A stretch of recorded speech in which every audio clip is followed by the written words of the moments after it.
ölenden sonra ben ölenden sonra ben ölenden sonra ben ölenden sonra ben ölenden sonra ben ölenden sonra.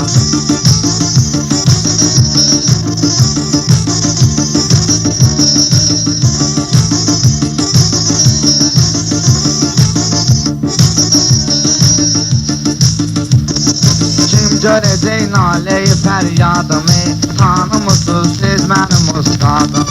Uşağıma qoyarsan mənim adımı, mən ölən